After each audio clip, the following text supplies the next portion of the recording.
was in college, I met this girl, Emily, in one of my classes. She had that kind of energy that was magnetic, always looking for something exciting to do and never one to back down from a challenge. We became best friends fast. She wasn't afraid of anything and was always pushing me to try new things, go on late-night road trips, or climb random structures just for the thrill of it. Crazy, sure, but in a way that made everything feel more alive. About a year after we became friends, she started dating this guy, Liam. Things seemed okay at first, but then he started getting controlling, possessive, and eventually abusive. She told me in bits and pieces, downplaying the worst of it. When she finally tried to break it off, he completely lost it. One night, he showed up at her apartment, smashed a bottle over her head, and left her unconscious. The whole thing was a nightmare. She was rushed to the hospital, and for a while, we did not know if she was going to survive. She ended up in a coma for a couple of months, but miraculously, she pulled through. When she came out of it, she seemed okay, at least on the surface. Physically, she was a little shaky and had some vision issues, but it was like she'd come back from the dead. I thought she'd heal, that the worst was behind her, but it did not take long before I noticed something was off. At first, I thought it was just trauma, maybe something she'd worked through over time, but the little things kept adding up. Emily's sense of humor had gotten darker, and she started holding grudges over the smallest things. She'd never been someone to dwell on negativity before, but now it was like she couldn't let go of anything. It was small stuff at first, a dirty look from a stranger, someone cutting her off in traffic. She'd talk about how she wanted to teach people lessons, more and more. The breaking point came one evening when we met up for coffee, and she started telling me about an incident at the train station. She'd parked her car in the station lot while she ran some errands in the city. When she got back, she found a note on her windshield that said something like, "Nice park job, asshole." Emily was convinced it was from the woman parked next to her. Instead of shrugging it off, Emily pulled out a lead pipe.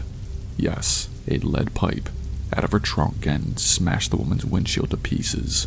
She waited there for hours, sitting in her car, watching for this woman to return. When the woman finally came off the train and saw her car, she completely broke down, crying and screaming in shock. And Emily, she just watched, like she was savoring it. As she was telling me this, she laughed. Not a nervous, guilty laugh, an actual satisfied laugh. She was genuinely proud of what she'd done, how she taught that woman a lesson. She did not even know for sure that woman had left the note. That was when I realized the Emily I'd known was gone. What remained was someone whose behavior genuinely scared me. I knew brain injuries could mess with people's personalities, but this was something different. It was cold, vindictive, and felt dangerous. I tried to rationalize it for a while, chalking it up to trauma or frustration, but deep down, I knew there was something darker at play. I couldn't help but wonder if a part of her had been damaged beyond repair. But eventually, I stopped responding to her texts and calls, and we drifted apart. I kept tabs on her from a distance, but I wanted nothing to do with her anymore. The sad part is, her ex, who went to prison for what he did to her, no longer seemed like the scariest person in her life. It's been a few years now, and I still think about her sometimes, wondering if she's ever crossed a line that she can't come back from. I like to think she's okay, but honestly, the thought of ever seeing her again fills me with dread.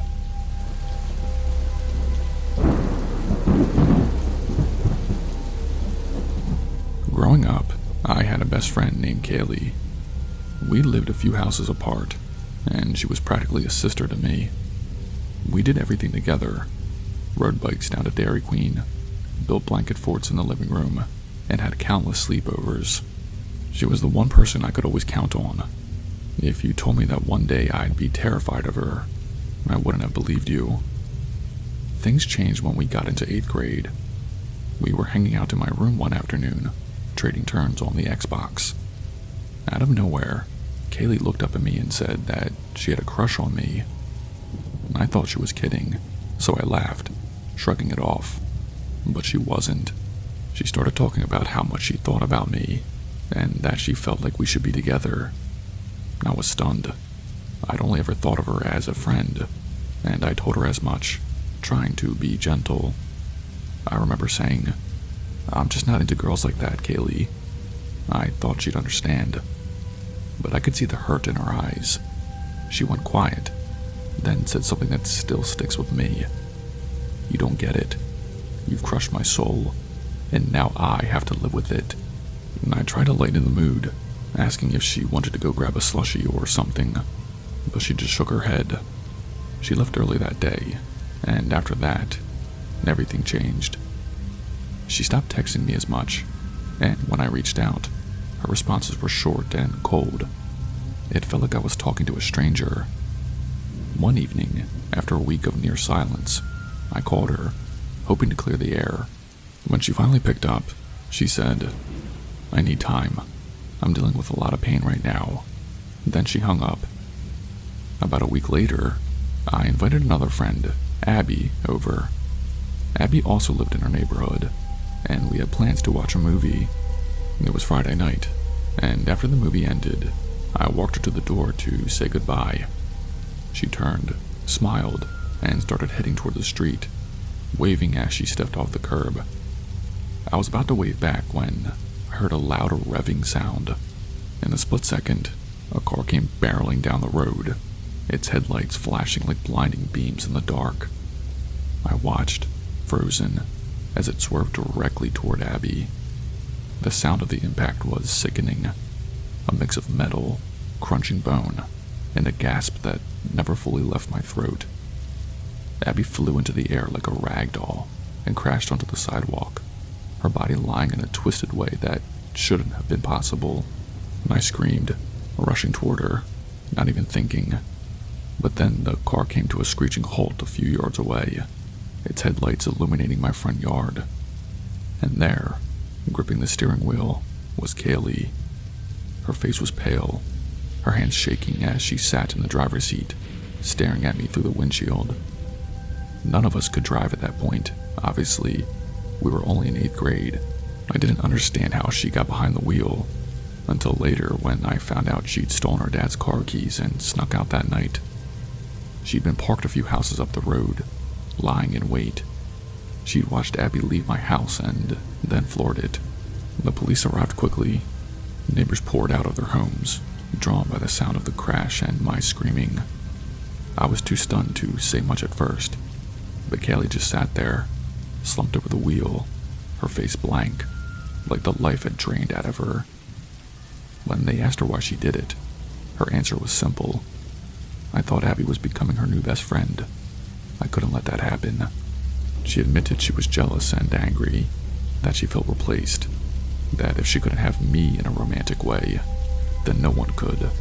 Abby survived, thank God, but the damage was severe. She suffered a broken femur and had to have her hips surgically reconstructed. She spent months in physical therapy, and her parents even moved her to another school the following year. They wanted to distance her from all of it, from the memories, the whispers, the trauma. As for Kaylee, she was charged with aggravated assault with a deadly weapon and attempted murder. I heard they even tried her as an adult. I never saw her again after that night, and I have no idea where she is now. Sometimes I wonder if she's in prison, or if she's out there somewhere, walking around like none of it ever happened. Years have passed, but I still think about that night. It's hard not to, especially when I see old pictures of us, smiling and carefree. It's like looking at a stranger. That person, the girl who rode bikes with me to get ice cream, the one who used to sleep over at my house on weekends. She's gone. In her place is only a person I barely understand, someone capable of darkness I never saw coming.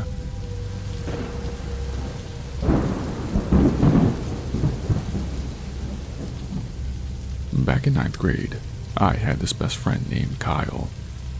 We've been close since middle school, played on the same soccer team, even spent weekends at each other's houses doing the usual dumb teenager stuff.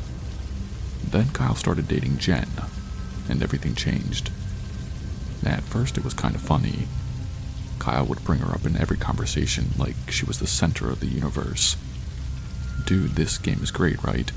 I'd say, and he would respond, "Yeah, I think Jen would love this." He'd be scrolling through her old Instagram posts during lunch or texting her constantly, but I shrugged it off. Teenage romance is intense, and he was my friend. But then the quirks turned into something darker. One night, Kyle tells me he's been sneaking out, taking his dad's car without permission. Not to do anything normal, mind you, but to drive to Jen's house and sit outside at 4 a.m. just to be close with her. They were still together at that point, but it was already weird. He'd leave flowers he'd yanked out of random yards, sticking them into soda bottles on her doorstep. It was creepy, but he was my friend. Then she broke up with him, and Kyle's world completely fell apart. It was like every word out of his mouth somehow looped back to her. We'd be in the cafeteria, and I'd be complaining about the terrible school food, and he'd look at me dead serious and ask, "What do you think Jen is eating right now?" I tried to be there for him, but it was like his brain was short-circuiting. Eventually, I just couldn't take it anymore. I stopped hanging out with him and ended up getting closer to Jen and one of her other friends, partially because we had this weird shared trauma of dealing with Kyle's obsessive breakdown. That's when things took a real nosedive. Kyle somehow found out I'd been hanging out with Jen. One night I woke up to the sound of pebbles hitting my window. At first I thought it was just some random neighborhood kid, but then I looked out and saw Kyle standing there, staring up at my window like something out of a horror movie. This wasn't a one-time thing either.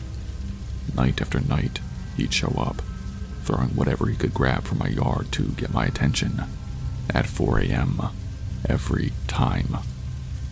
One night he took it a step further. I woke up to find him in my room. He'd come in through the laundry room, where the door lock had been broken for years. I told him about it back in middle school, but I never thought he'd use it to break in. He just stood there, asking me questions about Jen, his voice a low, shaky whisper. He wanted to know if she missed him, if she'd ever take him back. I was freaked out, but also exhausted, and all I could do was tell him to get out. Then came the incident that took him from creepy to outright dangerous. After they'd broken up, Kyle had watched that Batman movie with the Scarecrow villain. He started telling people that he had a plan to make Jen love him again, Scarecrow style. At first I thought he was just talking big, but someone must have taken him seriously because the school administration ended up searching his locker. They found bleach, fertilizer, and a burlap sack with eye holes cut out. I'm no chemist, but even I knew that bleach and fertilizer wasn't some love potion. I didn't even know he had access to that stuff. Apparently he'd been stealing things from his dad's garage, piecing together some twisted idea of a plan. When I found out, a chill ran down my spine.